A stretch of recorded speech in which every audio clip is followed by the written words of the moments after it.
Jeremy Sanders' phone buzzed as the private jet touched down in New York, 3 hours earlier than scheduled. The Singapore deal had collapsed before lunch, and now the evening stretched ahead, empty and unfamiliar. He loosened his tie, scrolling through emails as his driver navigated toward the penthouse. The apartment should have been silent. His son Lucas was supposed to be asleep by 8, and Michelle, the housekeeper, typically left by 7. But as Jeremy pushed open the door to the study, he heard a voice, soft, patient, speaking in accented English. Now watch what happens when we fold the crane's wing again. See, the angle changes, but the proportions stay constant.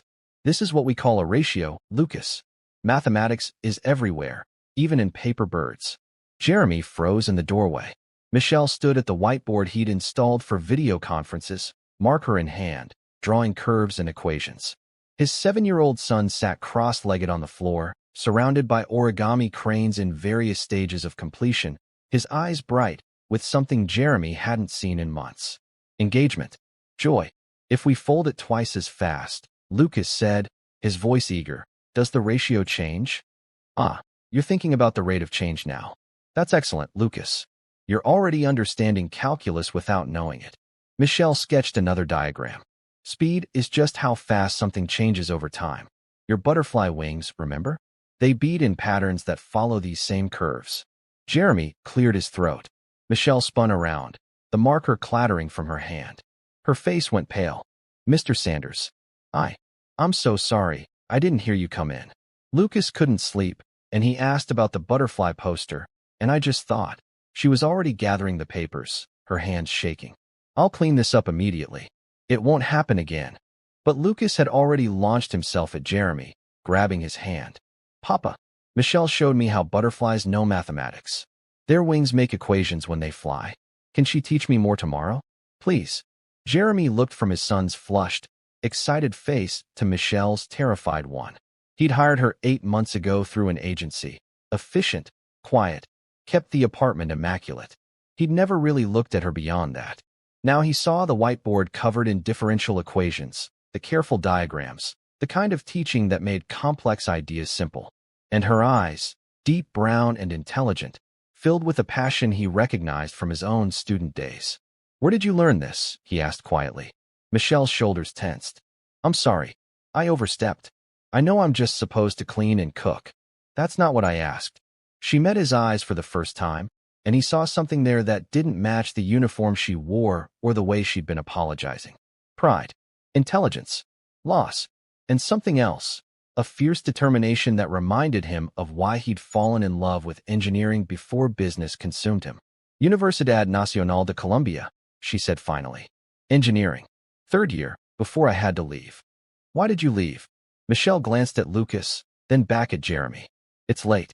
Your son should sleep. I'm not tired. Lucas protested, but Jeremy saw the exhaustion around his eyes. He'd learned, in his son's 7 years, to recognize the difference between excitement and genuine wakefulness. Bed, Lucas. We'll talk about butterflies tomorrow. He waited until his son trudged toward the bedroom before turning back to Michelle. Please, stay for a moment. She remained standing, hands clasped in front of her like a defendant awaiting judgment.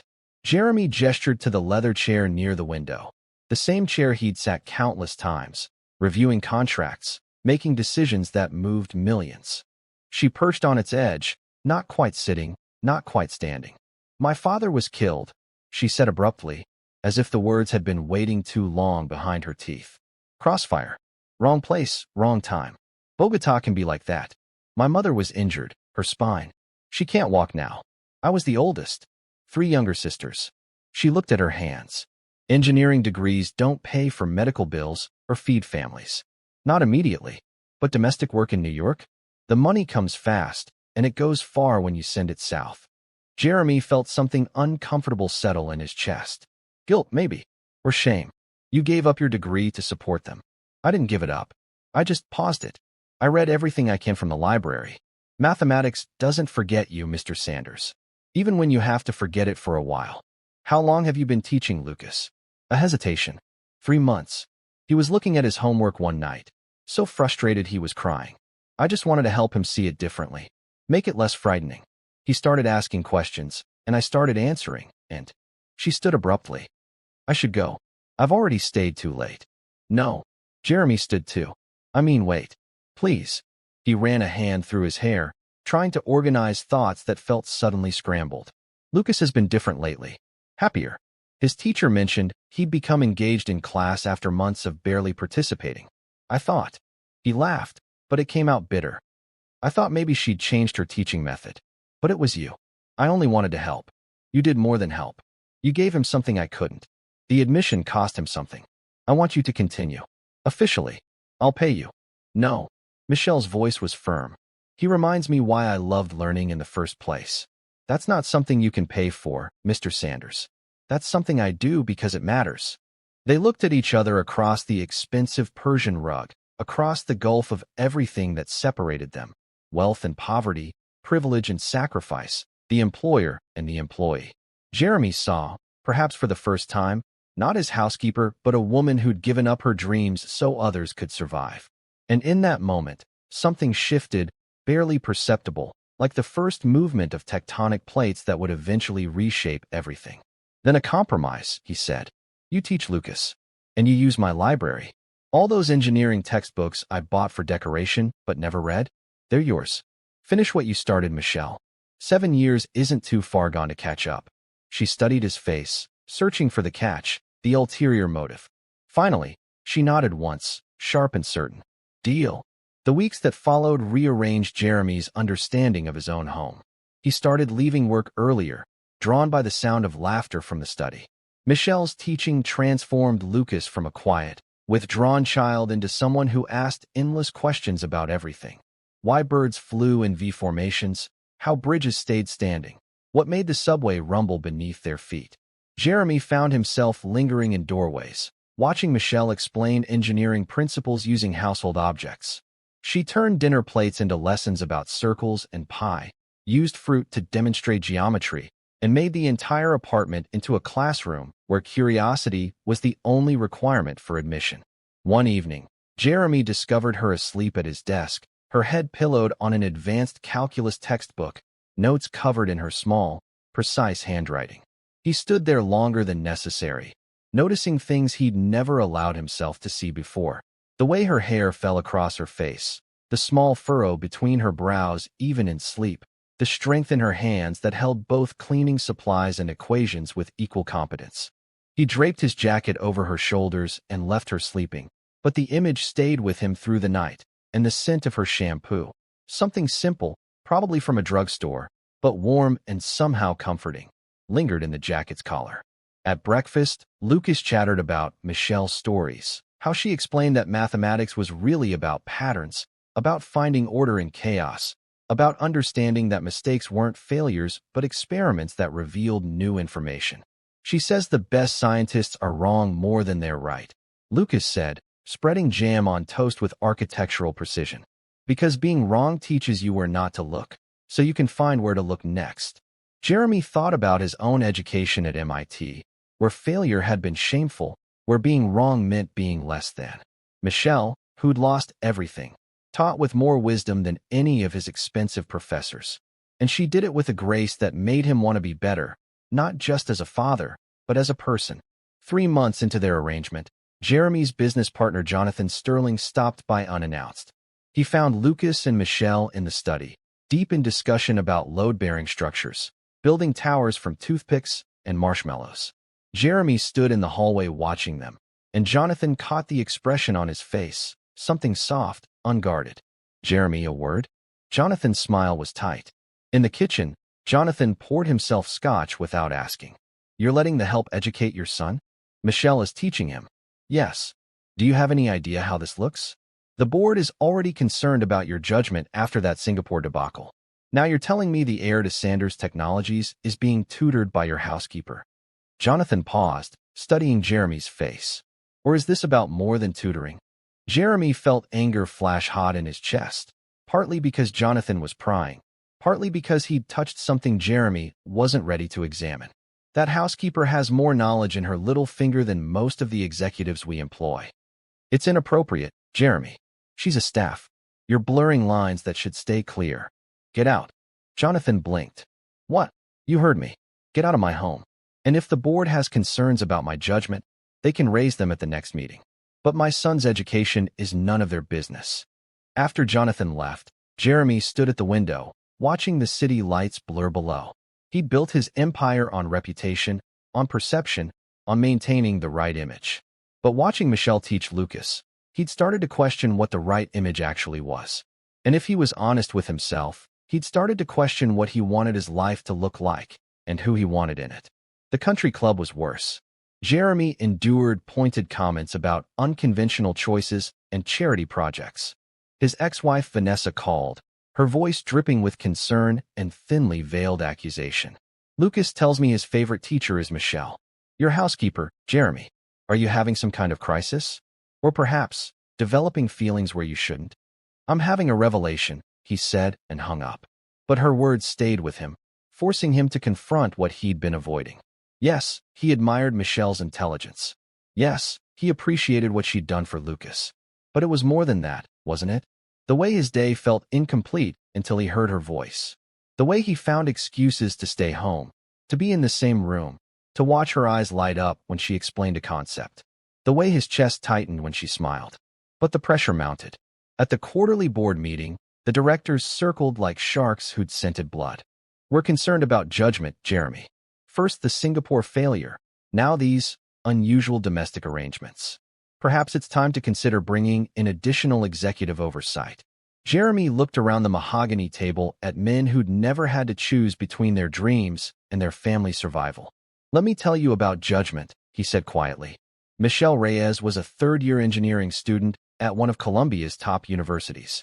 She gave up her degree to support her family after her father was killed and her mother paralyzed. She works as my housekeeper not because she lacks intelligence or ambition, but because sometimes life demands impossible sacrifices. He stood, placing his palms flat on the table. She has given my son something I couldn't buy with all my wealth. Genuine love of knowledge, curiosity without fear, the understanding that learning is about exploration, not perfection.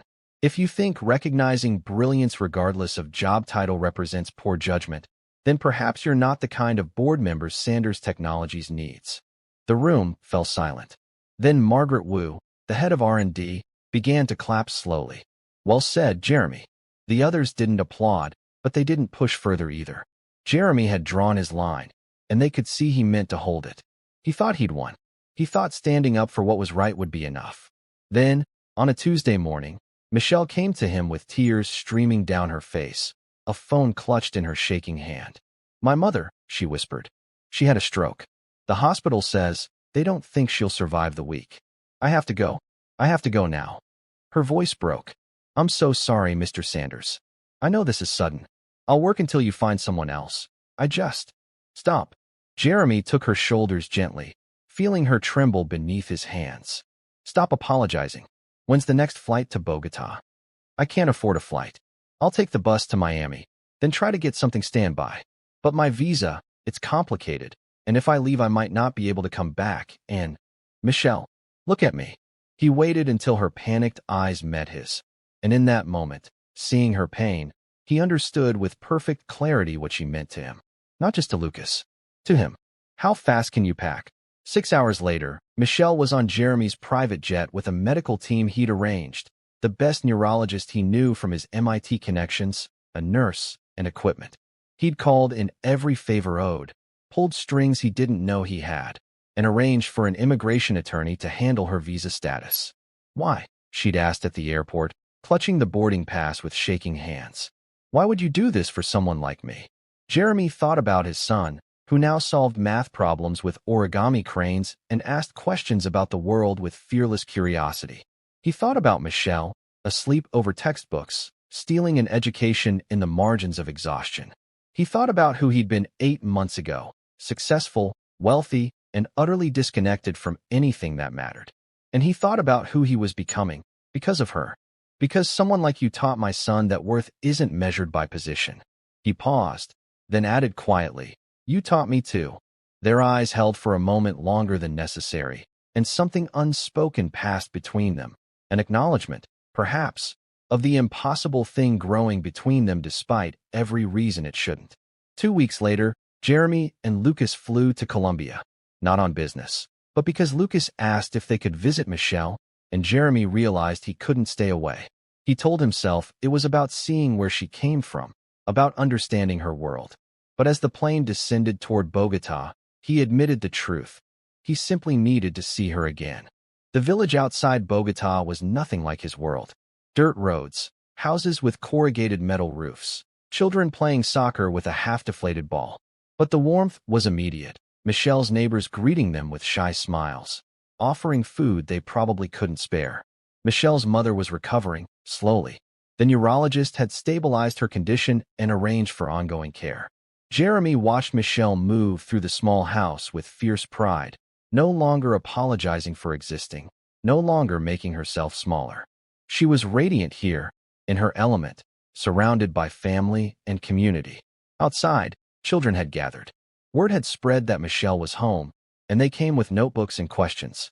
Jeremy watched as she sat under a tree, using chalk on flat stones to explain equations. The same patience she'd shown Lucas now multiplied across a dozen eager faces.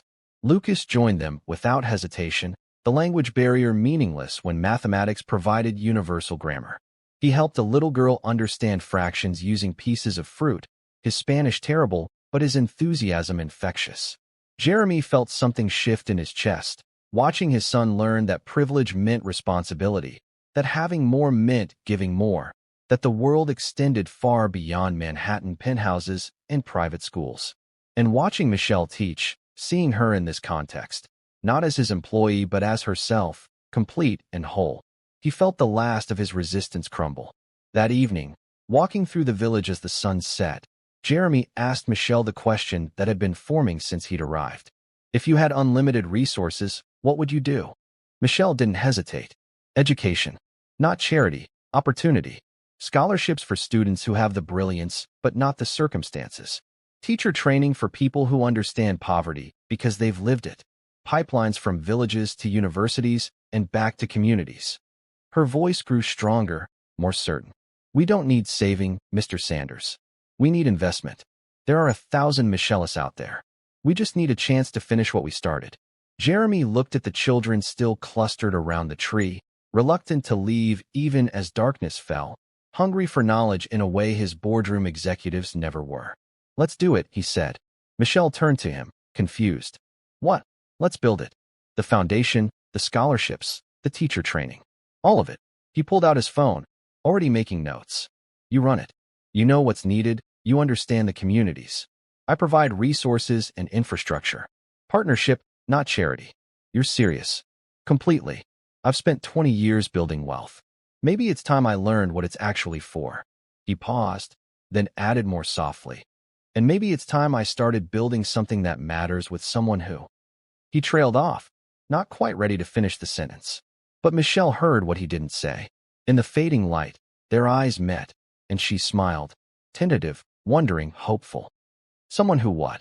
Someone who makes me want to be better than I am. 6 months later, the Reyes Sanders Education Initiative launched with a ceremony that felt more like a celebration than a corporate event. Michelle stood at the podium in a dress that made Jeremy's breath catch. Not because it was expensive, but because she wore it with a confidence that came from knowing her own worth. Her engineering degree, completed online through MIT's program, was freshly framed on the wall behind her. I was told I was just a maid, she said, her voice steady and strong. But I was never just anything. None of us are. She gestured to the first cohort of 50 students, gathered from villages across Colombia, Ecuador, and Peru. These students aren't charity cases. They're investments. They're future engineers, teachers, doctors, scientists. They're proof that brilliance isn't limited by zip code or bank balance. Lucas sat in the front row, now 8 years old, watching Michelle with the same awe he'd shown that first night. Later, he would give his own speech about my teacher who taught me that equations can change lives. Jeremy lost some investors over his shift in focus from pure profit to impact. Jonathan Sterling left for a competitor, calling him soft. His ex-wife claimed he was having a midlife crisis. But standing in that ceremony, watching Michelle transform from hidden potential into recognized leader, Jeremy felt richer than any acquisition had ever made him. The foundation became their shared purpose, the thing that brought them together constantly. Meetings, site visits, planning sessions that stretched late into the night. They worked side by side, and somewhere in those months, the boundaries between employer and employee, between gratitude and something deeper, dissolved completely. It was Michelle who said something first, one evening in the foundation office. They'd been reviewing scholarship applications, and Jeremy had made a joke that made her laugh, really laugh, the kind that lit up her whole face. "I shouldn't feel this way," she said suddenly, the laughter fading. "Feel what way?" She looked at him, and the vulnerability in her eyes made his heart race. "Happy. With you. Not just grateful. Not just, this feels like more than it should be, given how we started." Jeremy set down the papers he'd been holding. "Michelle, I stopped thinking of you as my housekeeper months ago. Maybe the first night I saw you teaching Lucas. You've never been the help to me. You've been," he searched for the right words, "you've been the person who changed everything, who made me see what matters, who made me want to be someone worthy of." She kissed him. It was brief, tentative, a question more than a statement.